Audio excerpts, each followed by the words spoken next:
what the hell are we doing here? What's this all about? This wasn't in the fine print. I think somebody pushed me. So why are you here? What are you doing here, Colin?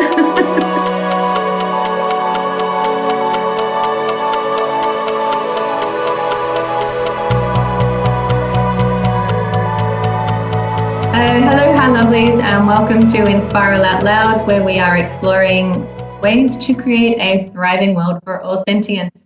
And today I'm super excited to be introducing Colin from the Menorca Consciousness Group, and we'll be talking about life, the universe, and everything on all the multi-dimensional layers of being. And welcome, Colin. How are you today? Welcome. Thank you so much. I'm good, Tjoni. Thank you so much for this beautiful invitation. I've been looking forward to it. Likewise. So we had such an interesting chat a few days ago, and I feel like I'd like to just dive in a bit further to what we were already chatting about. And I feel like the thing that so many of us seem to have in common as the kindreds of finding themselves across the planet is the why, like why we're even here. Like what the hell are we doing here? What's this all about? This wasn't in the fine print. I think somebody pushed me, and I was like, no, don't do that, and I landed here. It's like the cosmic bungee jump, right? It's like, what? Come on. Are we there yet? The only thing is, sometimes you hit your head on the floor. That's it. It's true, though. It's why? Yeah, why are we? That's the, what is it, the $64,000 question, or whatever amount it is. Yeah, or pounds. So why are you here? What are you doing here, Colin? Well, after a very long investigation into this, no, I think my understanding at the moment, as far as I can kind of get into that point, which obviously, like everybody, it's such a big question, because we've got the questioning analytical mind, and at the same time we've got that accepting mind where it's like, well, sometimes it doesn't matter where I'm just here and I'm accepting it. But that never seems to suffice and satisfy our quest for so-called knowledge, if you like. So then we have a tendency to unravel the layers of all that we know. Because obviously we believe we're filled with so many facets of knowledge in our expanse of awareness. And this word multidimensional is like been thrown around there now, which I absolutely love and I totally agree with.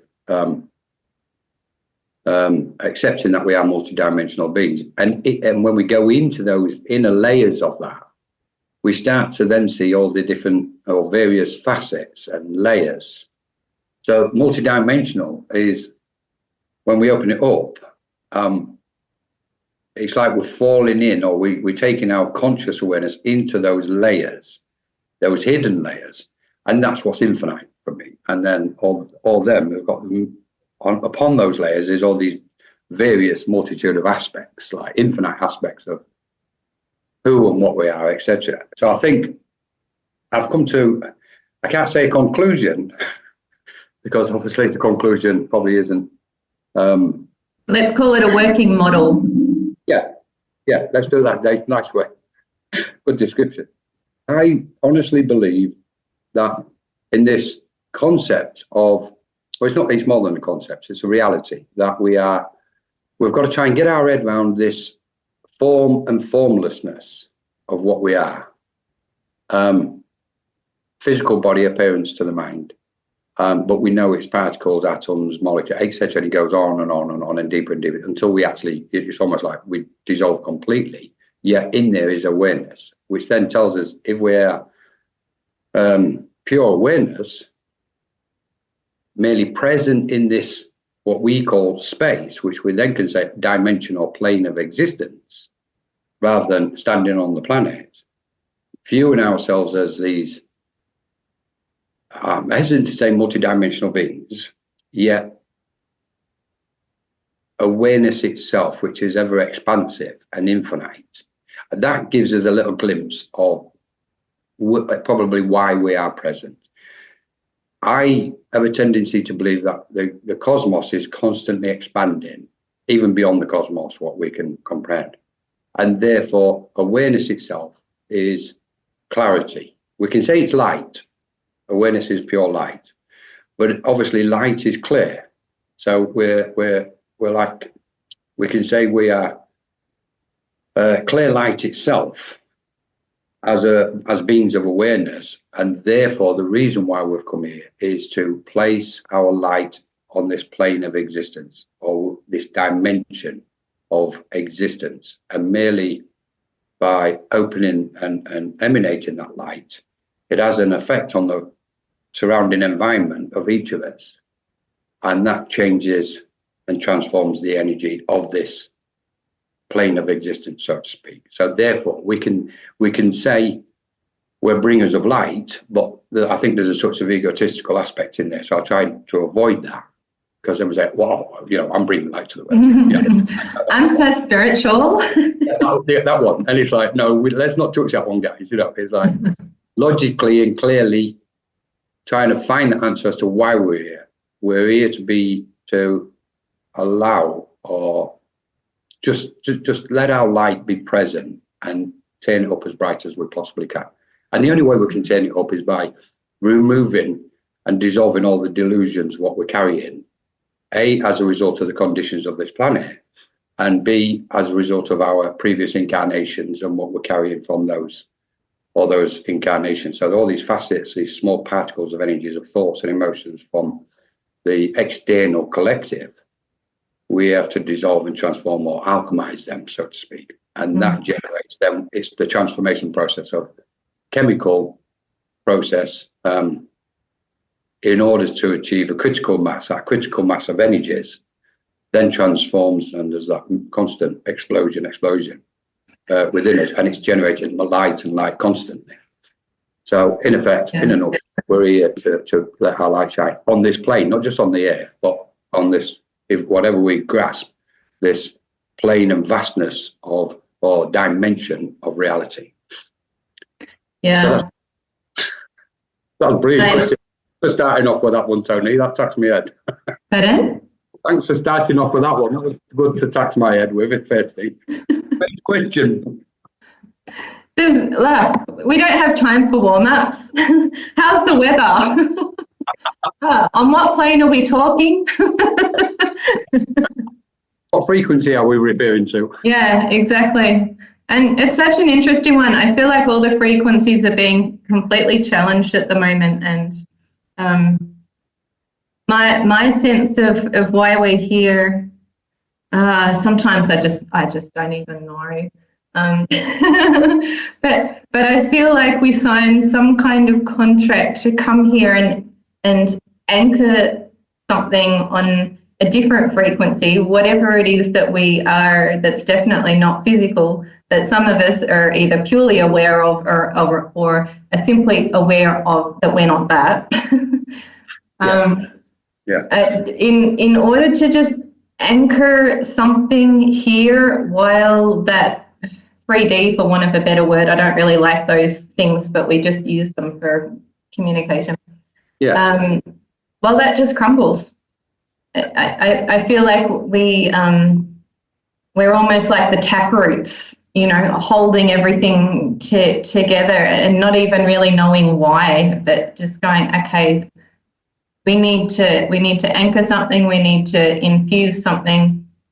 And I don't know about you, but it really feels like more and more the entire earth and every aspect of our physical existence is just getting shaken to the core.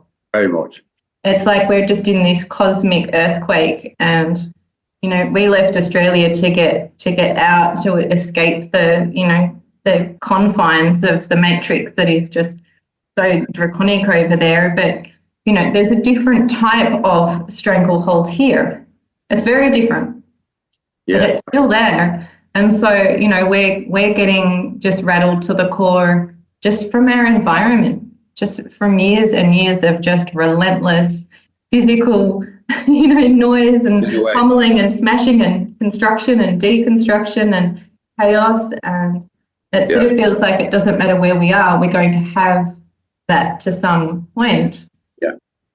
And it feels like we're being rattled so much in order to remind us that, when our physicality feels like it's falling apart, that we just can't take anymore, that's right. Our physicality is falling apart. And so then what's left? And it's the bit that's left when all of our minds and our hearts and our bodies are just disintegrating it into just pools of meh. Yeah. But there's something else there, and whatever that something else is feels like the proverbial taproot. Yeah.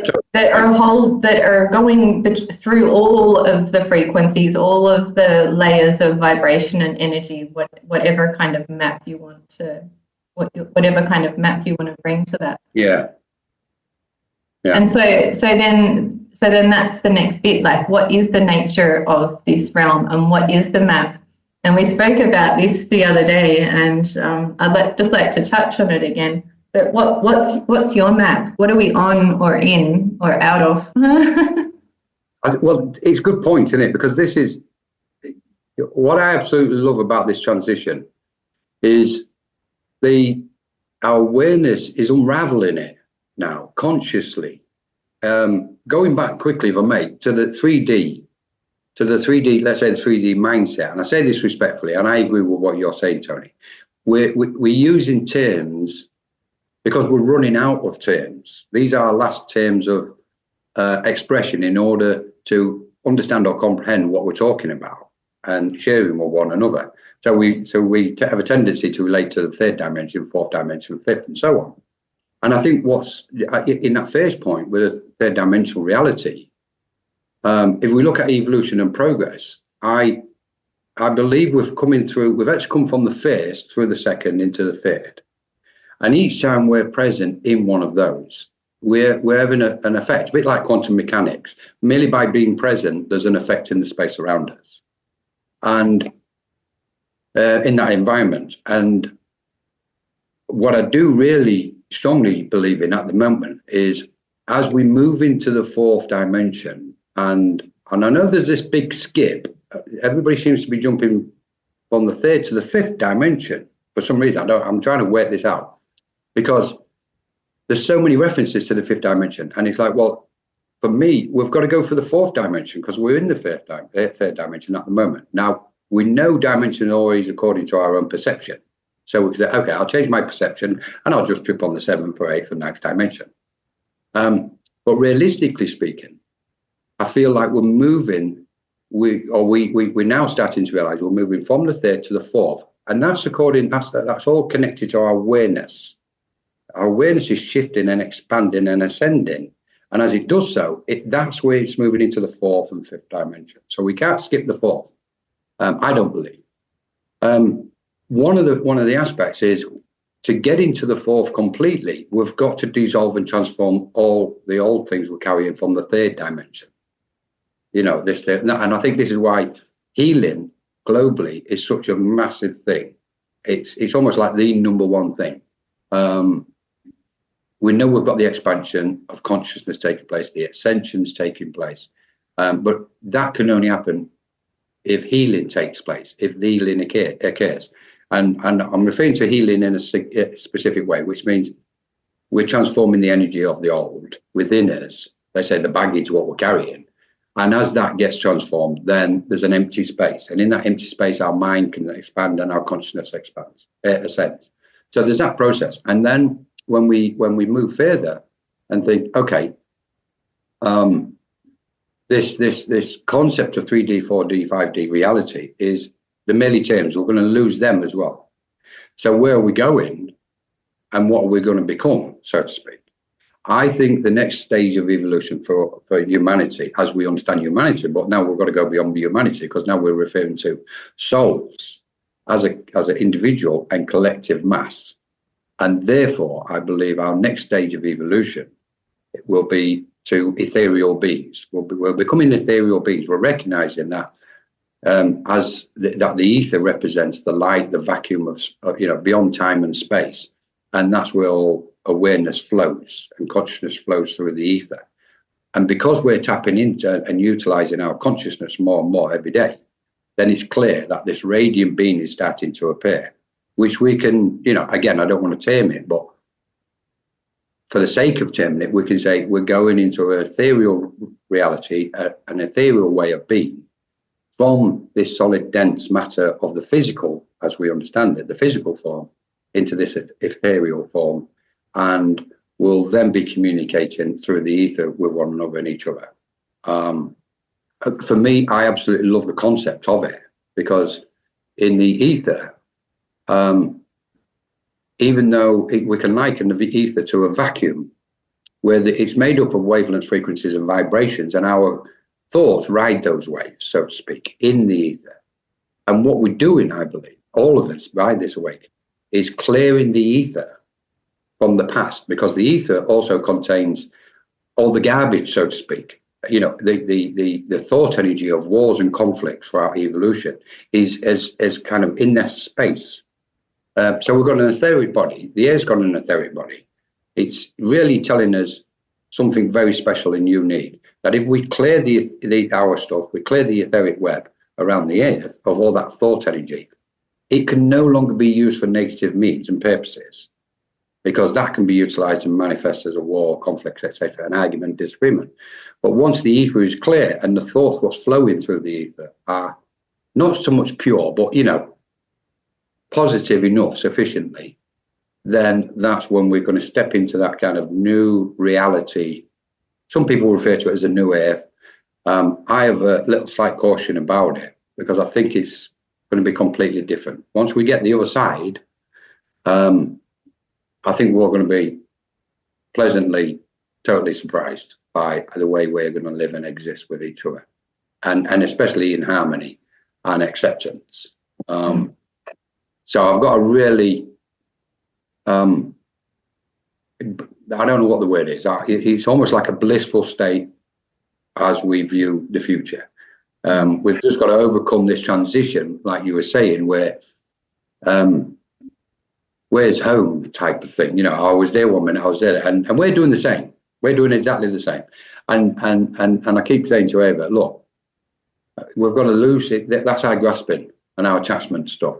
It's here. It's all happening here. This is home. This is really where, if we're safe and secure and feel at peace, and we have that stillness about us and our light's emanating, then we're found where we're meant to be, and we can put this anywhere on the planet. That roots bit where we think, okay, we need to have some kind of root, we need to have some kind of stability, and it's like, forget it, it's not going to happen. But as soon as we get into it, it's like, okay, even this feels temporary. I don't feel like I'm here and I'm going to be staying here. And there's that thought in it, and I think it's telling us that everything is impermanent. So therefore, just be who you are in every moment. Be present in the here and now, and let the stillness. And the big thing for me is spiritual guides, massive. Spiritual guides and cosmic beings are the ones what's really guiding us and helping us, inspiring us. So anyway, I better stop there, because I'll just keep going and go. I love it. It's and I'm taking notes. It's like, oh yeah, I've got to remember that bit. I just want to touch back on like the levels of dimension and so on, because all of these concepts, we do need to kind of define them in order to be able to communicate and to put them into a language.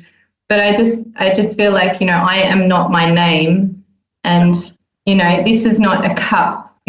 Just like we need to put the symbols of language onto things, I think it's important to just, have that sense that, okay, we're not going from the third to the fourth to the fifth dimension, because other creatures don't have our sense of mathematics and numbers and words.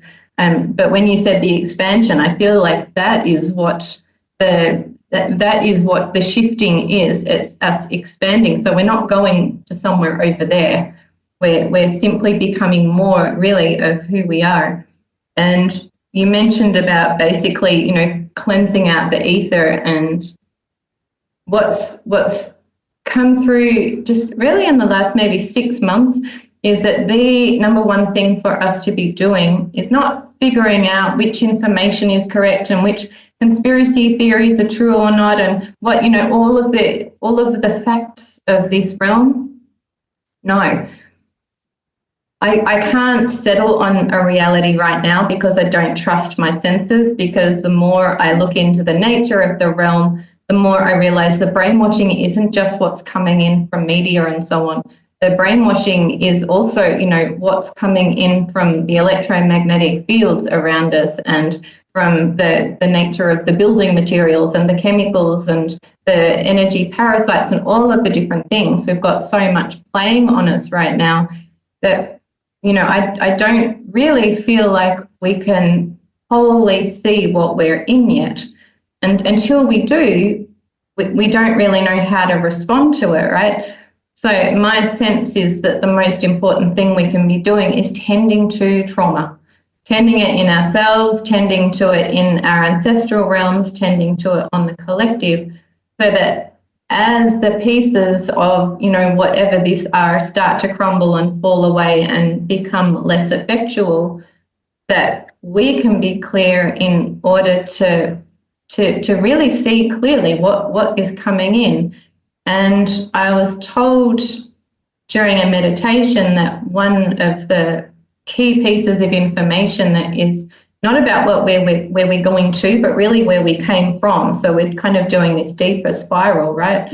The sense that we have in our structure to perceive that information got turned off, you know, that 6,000 or 8,000 years ago in our last cycle of enslavement. And that part of us is really part of the key to the freeing of us as a humanity. And what I'm feeling is that the part that is cut off is more, I've been looking quite a lot into, you know, our genetics and our ancestry and all of that kind of stuff on like a big, you know, human scale, and the potential splicing and dicing of our genetics and all of that kind of stuff. Yeah. And I really feel like we're almost cut between what you would call more of the ethereal beings and the more baseline meat and bones animals of humanity, the human animal, right? And I feel like we've kind of been joined in that somehow. But that the higher aspect, and when I say higher, I mean potentially more connected to source, more connected to our creative genius, more connected to the potential of that ether that we can create with, that so much of that has been pushed down, and so that the just basic 3D animal nature has kind of taken over, that is the victim rather than the creator.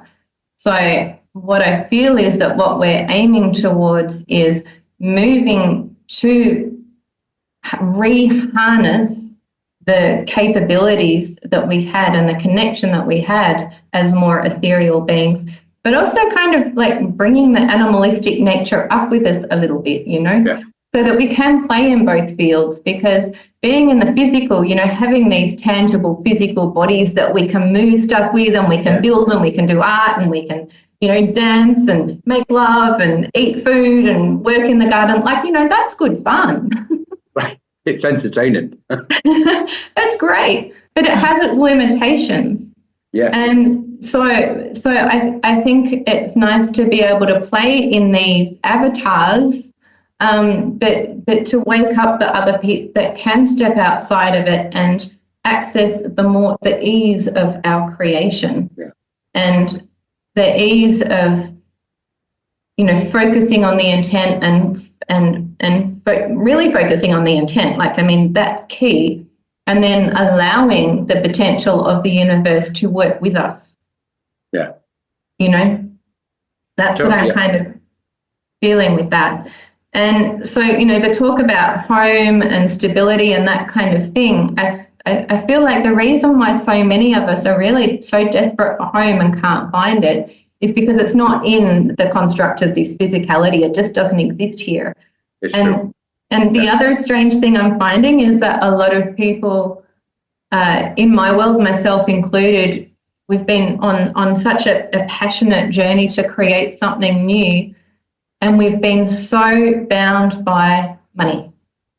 Like, it just hasn't come through, and we've all been hanging on for days and weeks and months and years and decades, just waiting for that wall to break, so that we can have the resources flowing through, so that we can like really do our work.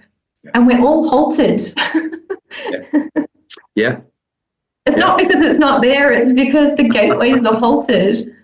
But I feel like once enough of us, you know, you mentioned the critical mass before, I feel like once the critical mass of us have kind of ridden that wave and started to get a sense really of what we're capable of and what we can co-create on this planet, then the resources are going to just come in like a tidal wave. That's kind of how it's feeling to me. So what you said before, that who is more important, I think. Yeah, these are really interesting points, Tony, what you're raising, because I mean, just to kind of step onto a couple of them. This aspect of I have a slight issue with the two letters re.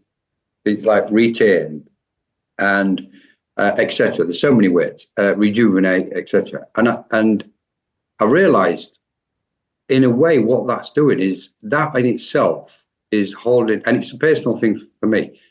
It's holding us in the past somewhere, if that makes sense, because we're thinking of retaining. So it's like anything where we move away from the present moment, about whatever we're thinking of in the periphery, pulls us away from our center point.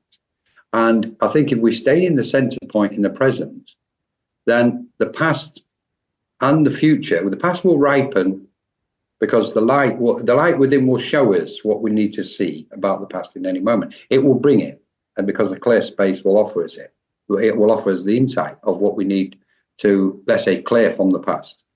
And in that clear light also, we then will get a glimpse of our future and where we're going. So I really enjoy this concept of this play between the past, present, and future, what's going on the planet at the minute. And in the acceptance of everything, then we go, okay, I'm accepting where we are at the minute. My mind is actually in the past, so I'm just accepting it. My mind's in the present, I'm going to accept it. My mind's in the future, I'm going to accept it. And yet it's all simultaneously, and we know this, it's all simultaneously occurring in the present, which then takes us onto this concept of past, present, future, and how it all functions and works. And this linear aspect, which is, we feel like we've been totally bombarded, on every level of our being, physically, mentally, emotionally, all them things. Especially now there's a spiritual thing going on now regarding the bombardment, which then I believe is connected to what you said entirely, which is the electromagnetic frequencies used to dumb us down and prevent us from expanding, etc., which is for another, so it brings us back to that concept where, okay, what's happening? How do we manage it? How do we understand it all? And how do we let go of everything we know up to the present thoughts? So it's like, okay, and I think this is the key. There's a cosmic event, and it's sending waves of energy out. And as it sends waves of energy out, that sweeps across galaxies, universes, etc. But it sweeps across this Earth, and then it comes into our energy field and changes it, transforms it. And as it comes in, and I think we've all experienced this, it's what I call a vibration change. We get hit by a cosmic wave, which is, we can potentially say, is of light. And that alters our field of energy. We then go on to, we experience little dietary changes, sleepless nights, get hypersensitive, and touchy and all this, and then it passes, and we've just kind of expanded and ascended slightly more again once it's passed. And I think that's constant now, because for many years I used to follow these waves. I still do, but not as much as I did. Are you talking about the Schumann resonance or something else? I think it's beyond our comprehension at the minute. And like we were saying, we're trying to grab information in order to comprehend what's going on. And I think it comes either minimum from the cosmic source or even further and beyond. But it's coming in waves, regardless of what the title name is. It's these cosmic waves what's coming in. And I think that's what's bringing about what I refer to as this cosmic christening, what's happening on the planet. Everybody's, encountering the Christ energy within themselves, so to speak. It's ripening. The other thing, which I find very interesting, which I think we've always got to include it, is this: if we are multidimensional beings, we know we have several other bodies of energy. And in those bodies of energies is a part of our awareness, our consciousness. And when we say, okay, when people make reference to the higher self, it's basically, I believe, they're going to a purer or finer, faster frequency of their own consciousness or their own awareness, away from the dense, ordinary mind, what we kind of function on in this physical reality. And I think the key now is, if we wish to understand everything, is to draw that in or rise up and ascend and meet those vibrations, those higher frequencies, beyond this earth plane, because these have served the purpose. And bring that consciousness into being here. And I think clearly that's what's happening to, everybody what's experiencing this shift. So we're talking, ethereal, astral, spiritual, the soul, all these have got, it's almost like we can say our consciousness. We've just done a workshop actually, and we called it the rings of consciousness, up to the seventh ring, and which equals seventh dimension, etc. And I think that's a big player in it. That's what's going on. But as we expand, we're becoming aware. But it's always to do with something. It's always to do with the center point here. It's all happening here, like you were saying, Tjoni. It's like we can be aware of all this lot, and yet it's all happening here. And this is where the healing and the letting go, etc., is taking place. And from that, we find that clarity. Personally, I think we are in the midst of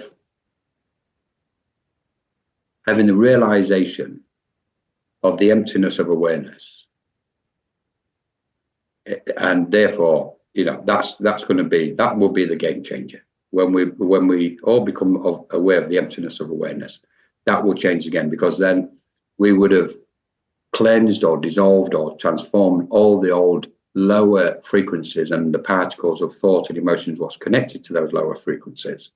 They will be transformed, and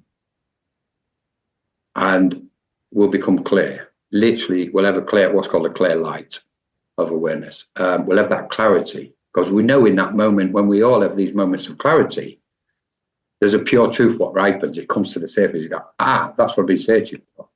That's the one I've been looking for, And this concept of time, space, linear dimensions, I actually believe they're dissolving as well, because we're coming onto that clear light of awareness, what says we're here, we're present, and we respond to anything in any environment in that moment, rather than be governed by this time concept. Right, okay, we've got to plan this, we've got to be over there, be over there, be over there. And it's taking our awareness away from our center point. And so on and so on. So yeah, there's a few points in that. The emptiness of awareness. It's I almost feel like that's one of the cages, the proverbial cages, because we're so addicted to distraction, and whatever. This is where I find, doing so much clearing on parasitic entities and things like that is so important, because there's so many non-physical elements that are still riding on us staying small and remaining in this hedonistic, addictive kind of trap of needing food and drugs and entertainment and sex and whatever other distractions kind of keep you away from that center, in that hedonistic superficial, unconscious kind of way, as opposed to the elements that are actually feeding and nurturing us.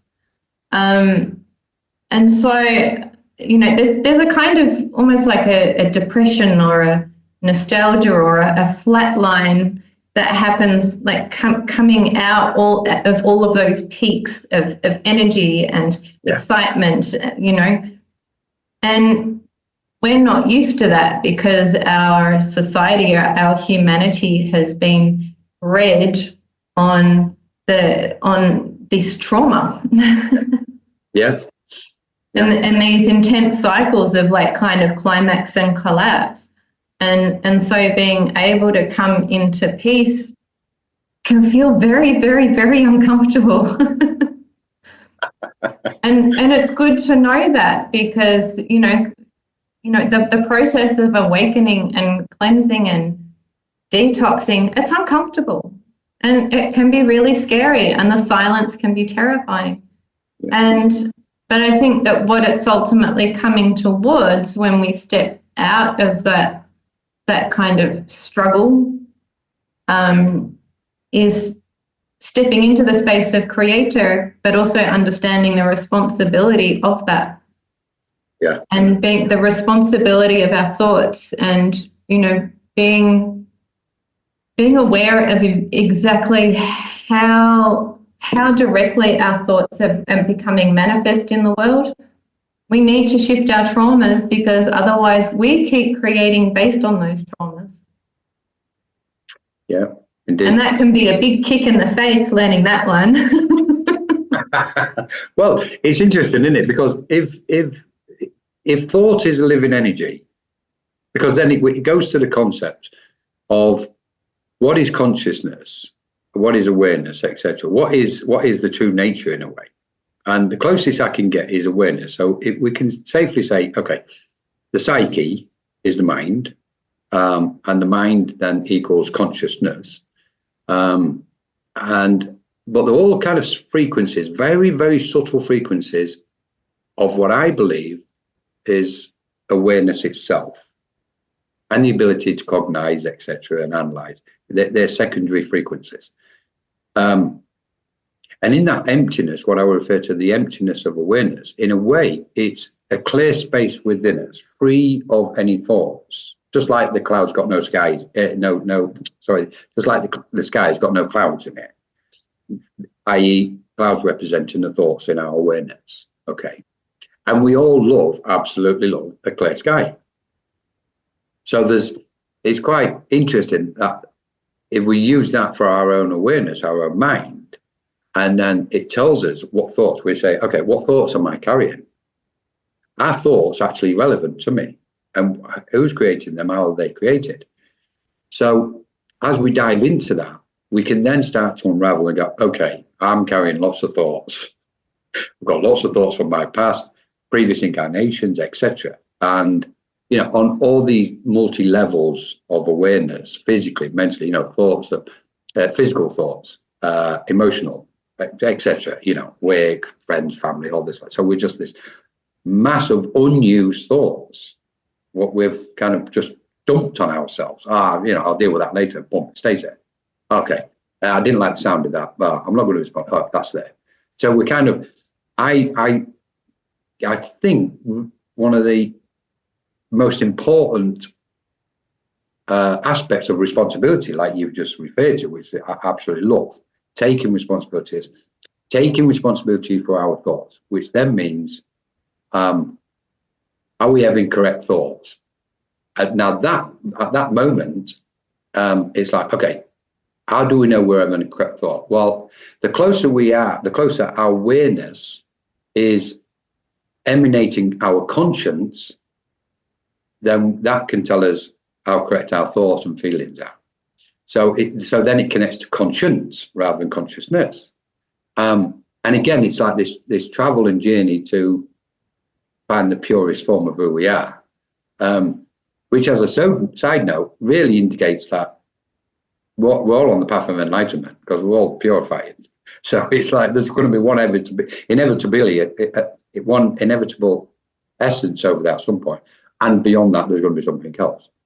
However, thoughts being a living energy, once we've created the thought, the most important thing is to ask ourselves, is it correct? And if it's correct, and then it feels correct, is to put it into action. We've got to actualize that thought, which then for me begins to merge with the creative, being the creator, them two locking into place. Unless we put that thought into action, it's going to stay somewhere. It's going to be unutilized. Where's it going to stay? Yeah, around us. And if that's correct, which I believe it is, if that is correct, then it tells us something else. How many thoughts have I had in my existence what I haven't used and utilized? And I go, right, now we're starting to unravel the puzzle, because then at some point we've given some thoughts a greater sense of attachment to them, and therefore they become heavier. There's a sense of gravity, which takes us then back to energy, wavelengths, frequencies, and vibrations, and the density of a particular thought and the gravity of it, what we're holding within. And then we go, okay, I need some healing because I need to dissolve this thought and the energy, what's attached around it. And then the healing energy starts breaking all that up and loosening up, and we feel better as a result of it. When in essence, what's happened is it all started off with one thing, the original thought, just one thought. That was the very source of it. What we didn't utilize, we didn't do anything about. And it really then for me, this is when we get into the mechanics of being and our awareness of thought energy, and how if we can become a clear channel, as clear as we possibly can, that with each thought we have, we then can we can feel it and then put it into action. But without that action bit, we're going to struggle, because then once it's gone into action, we've manifested something, we've utilized it, and then we can just go back for another thought and do exactly the same again. And I get the concept where we are more than thought, and I totally believe and accept that. And it takes me back to awareness again, that our awareness creates the thought. So we are more than thought itself, but we're utilizing, we're using thoughts as a means to function and create. Because unless we don't have the thought of, let's say somebody wants to build a home, it goes back to the source. The source is thought. Where did that thought come from? Our awareness. And then that process starts happening. And in this world, what we live in, bombarded with all these, energies and frequencies and, aspects of advertising. You want this is good for you, this is good for you, this. Our minds become unclear. So we've got a double-fold aspect going on. We've got to clear ourselves of all the bombardment and what I call the distractions on every level of the external, and then clear ourselves of the internal of all those unused, unutilized, unexpressed thoughts and emotions. And they're somewhere in there is the key to our to clearly understand who and what we are and why we're here. I think there's a couple of key points in that as well, that thoughts, like other energies, if they come through, like any energy, if it's not flowing, it starts to rot and becomes putrid. If love has nowhere to go, it ends up becoming poison. And so this is where things like, I find morning pages are so helpful. Just autonomous writing and stuff, just to keep that energy going, and moving through. And the other thing with thoughts is that they're in language, and so they're quite limited. And what are they? Well, our process of really chugging through whatever various forms of information and insights we're having in order to be able to then create something else, hopefully. Something better, hopefully, inshallah. But then when we get to that point of heightened awareness, where we're outside of time and we're outside of information, we're going to surpass the need for thought. Yeah. And also, to my mind, thoughts can only really base themselves on our previous experience. And so I think we'll find, once we get to that, heightened expanded state that we're just not going to need the thoughts so much anymore. We can just come back to the awareness and tune into our own inner body wisdom, you know? Yeah. Well, but it takes us then to totally agree with you, John, in that, especially this. We've blocked we've literally blocked the pipes. Yeah. From flowing, because they have, and this is a big thing for me as well. Exactly what you've just referred to. If we don't use the thoughts and don't put them into action, they become dense and heavy, and eventually we've got this stagnant pond inside us, and then it begins to solidify, and that's the weight and burden what we carry if we don't through the healing process, or break it all up and start transforming that energy. That's the worst thing I think we can do. And I mean, a personal thing to me is I'm always vigilant against complacency within myself. Purely so that energy does not stagnate whatever is flowing through this thing sitting here, because that stagnation is the last thing any of us want to occur within us, because of the weight and burden it puts on our shoulders.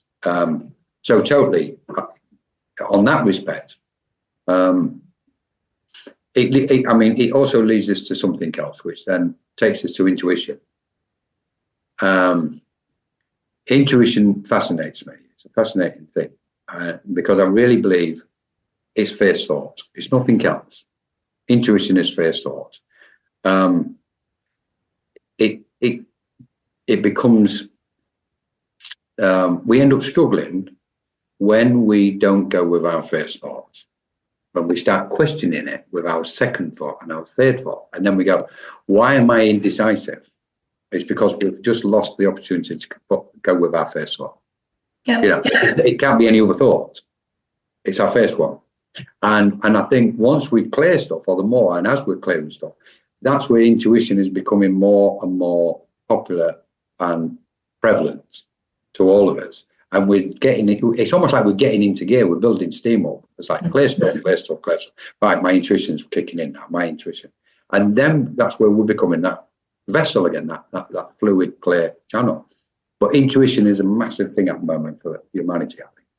Yeah, I feel that too. And again, the more trauma we release, the more we can learn to trust that and hear it clearly, so that we don't have our various trauma bodies getting in our ear telling us their version of the story first.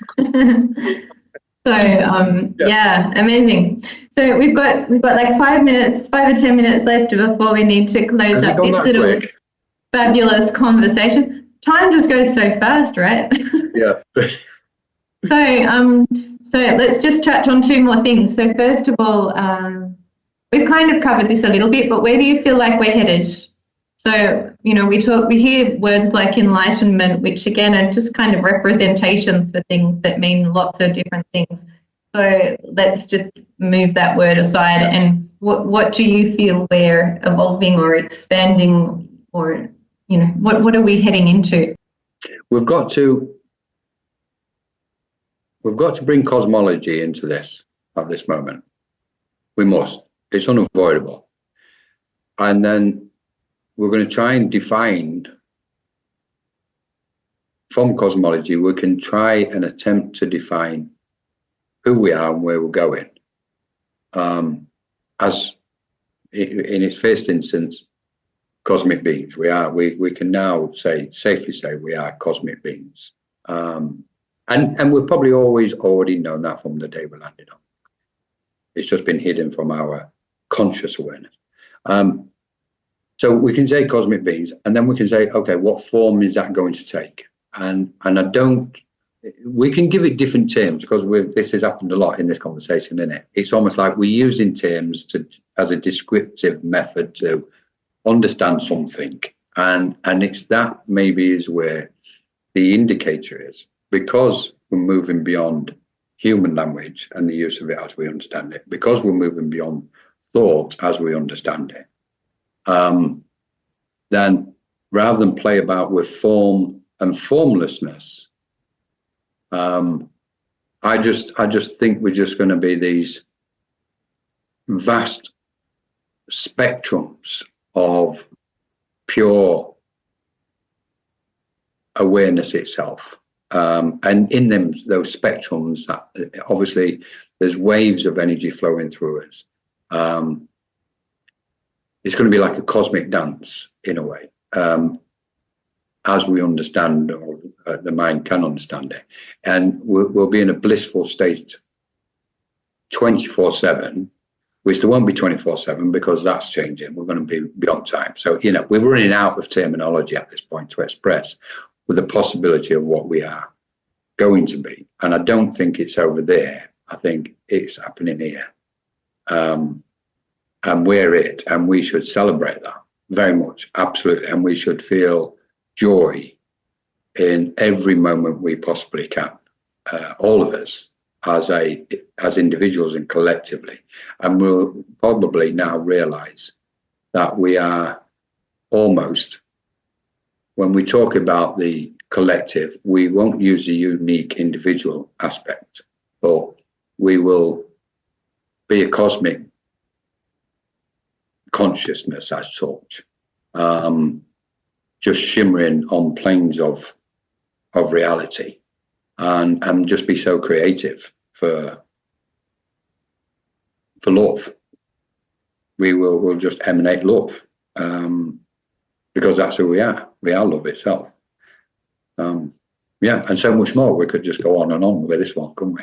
Yeah, and it's like, well, our identity is so tied up with our struggles and our achievements and our creations and, all of our stories and so on.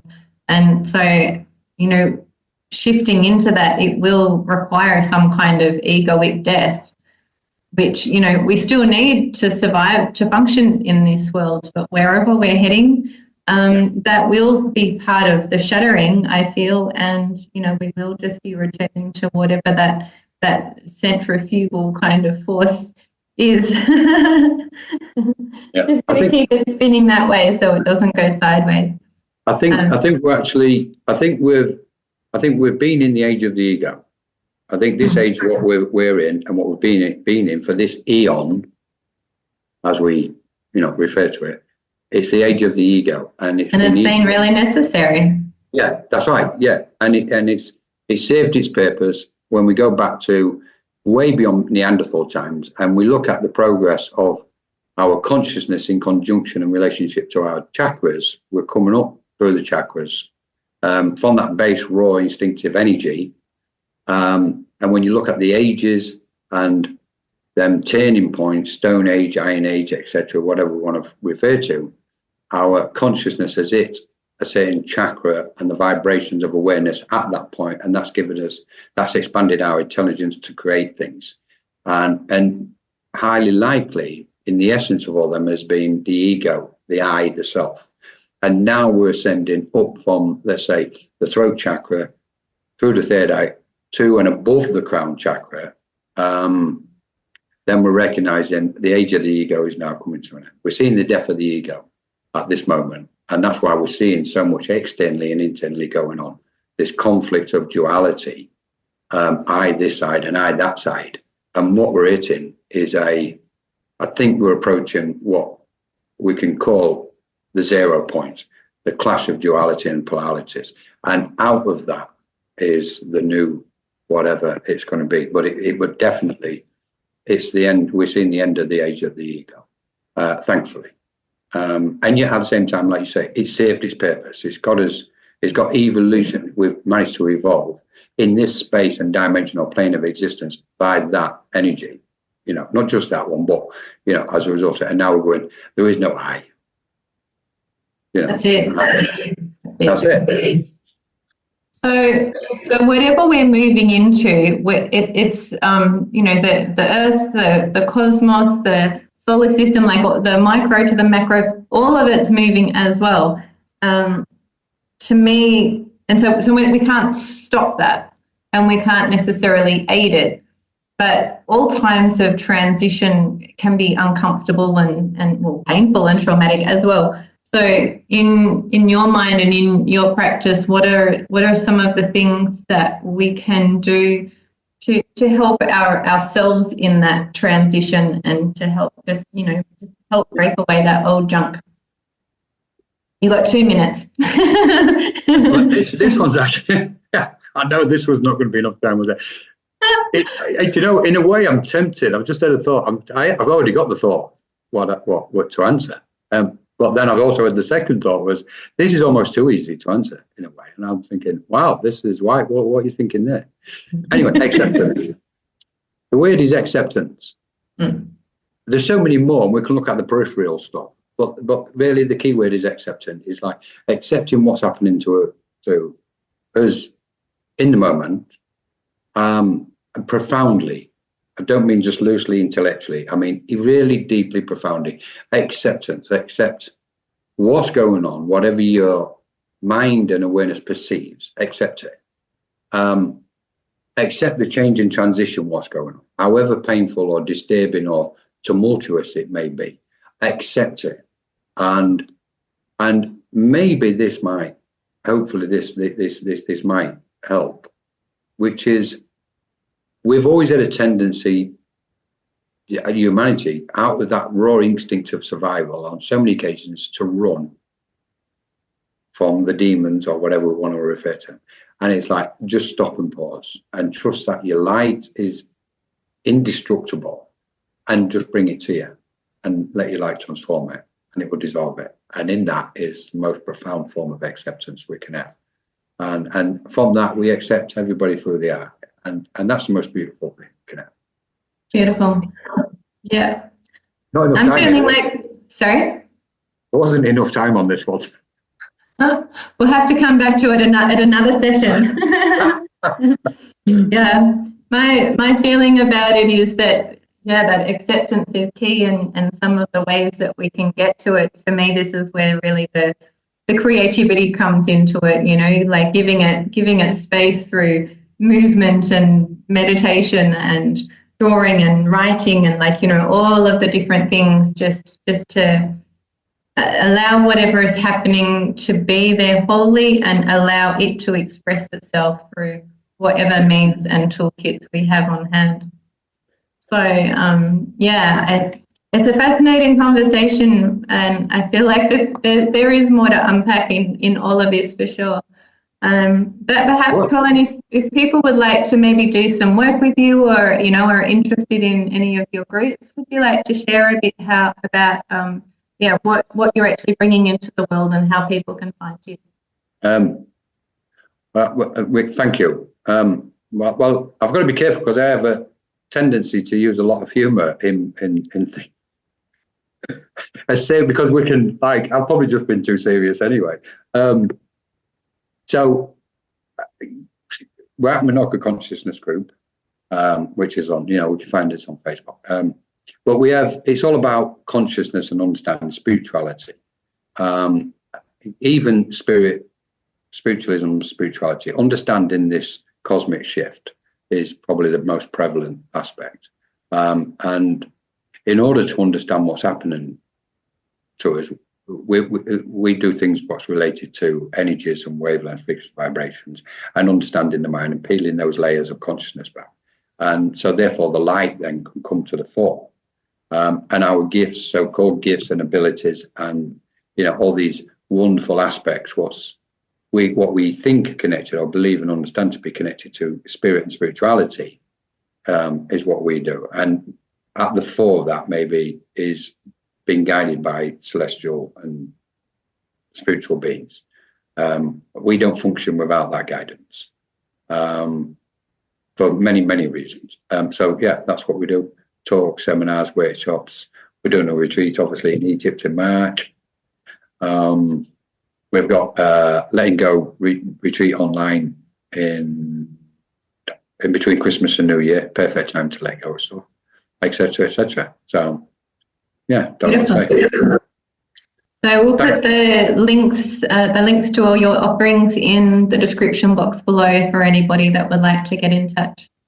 And we need yours as well, because we're going to put yours out on ours, Tjoni, if that's all right. Oh, yeah, absolutely. So, well, my main offerings, I do a form of, I guess you'd call it a coaching, a form of kind of reprogramming through various processes, including psyche and shamanic journey work and drawing and creative movement and tuning into the spirit of things. I basically help people to release old patterns and bring in the new, and especially in relation to business and various aspects of the world and themselves. And I'd like to ask you a question just before we do go. Sure. So can you tell us about your life in Egypt at the minute? And how you think about it all? Yeah. Sure. Well, we came here 3 years ago. We came here to escape the matrix in Australia. And yeah, it's been very interesting. So we're in Luxor, which is 800k south of Cairo. So aside from the temples, which makes it quite a strong area for tourism, it's mainly agricultural. So the city itself isn't huge, and so the culture is very different to Cairo. And yeah, it's actually quite a big conversation. It's been a difficult time, like culturally and environmentally. It's very tough. Yeah. Extremities of weather and of harshness. It really is extremes. In the people, it's extremes of gentleness and harshness. It's a tough environment to be in, simply. But then there's incredible hearts in there. We've really we're really coming to the end of. I can't really talk about it without bringing in politics, but really it's the end of about 30 years of extreme corruption. So there's a lot of cleaning up happening, but during the cleanup, of course, there's also still a huge amount of struggle, and the struggle is kind of higher than what it was even a few years ago. It's kind of like the detox that happens. The detox is so uncomfortable. So there's almost like a detox happening here. And so for me as a foreigner, I can see where things are going. And, a lot of people, foreigners and locals, can see that in the long run, that yes, things are going to be fabulous. But it's still the bricks and mortar, rubble, dust kind of stage where, it's not paying off yet. Yeah. And so that makes it sort of quite difficult. So, there's now a growing community here of foreigners. We got here, less than a year into COVID when there was all the lockdowns. So there wasn't many foreigners here at all when we first got here. And now 3 years later, there's actually quite a few that are coming here. And so, that's really why we started getting to the point of putting feelers out and starting to create almost like a mycelium network here, of all the various offerings available to people, which is why you and I kind of got in touch, right?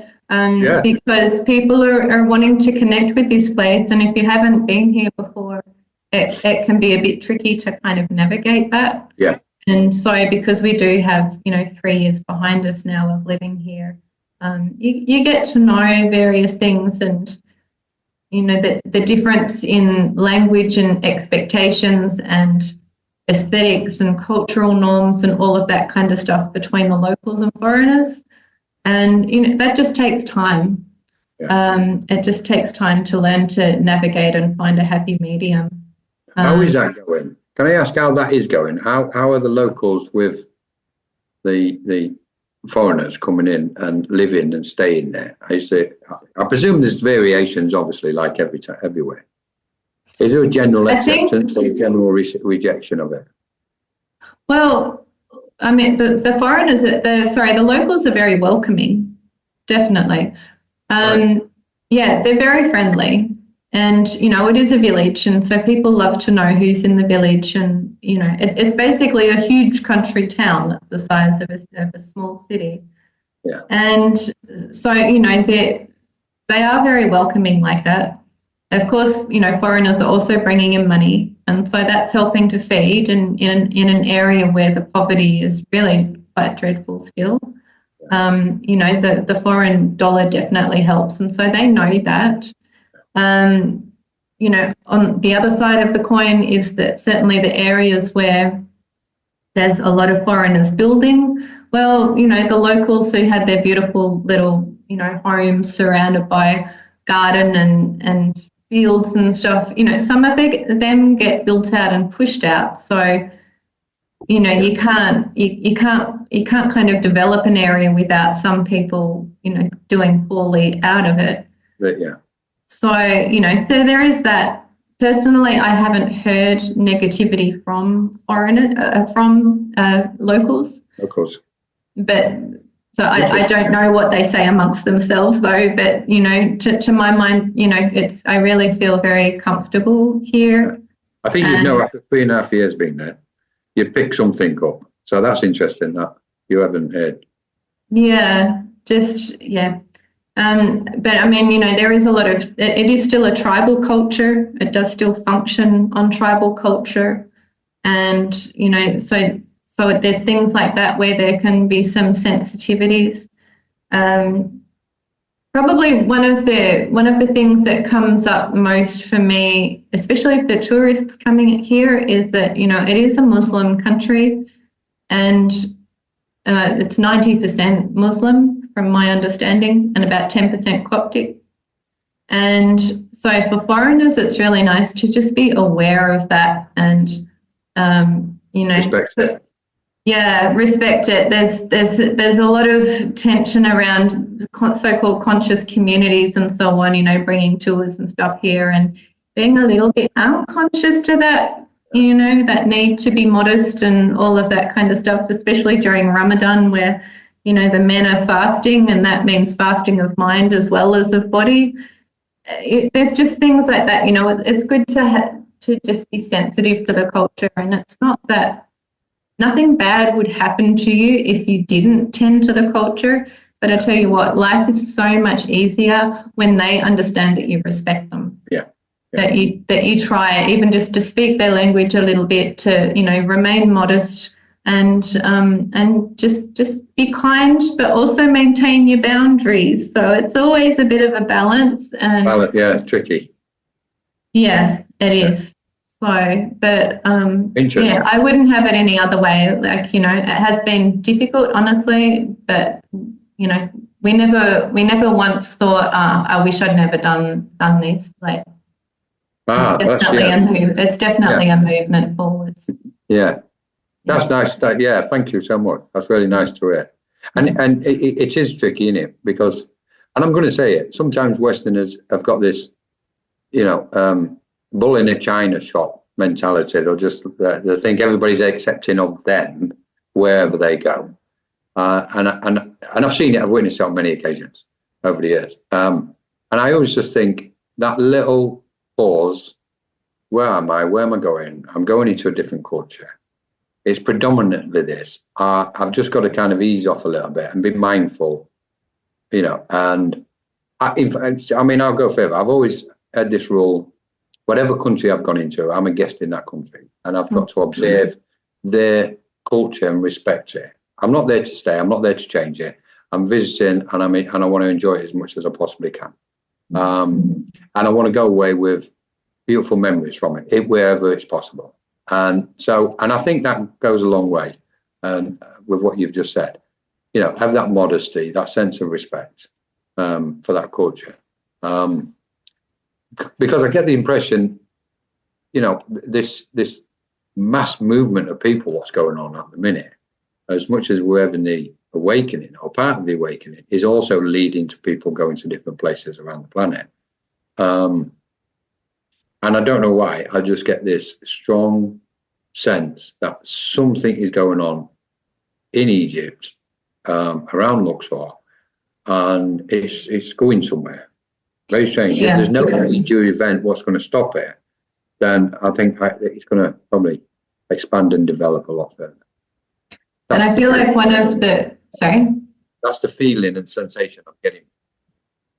I agree. And, also a big thing in various power spots, you know, the veil between the worlds is really quite thin.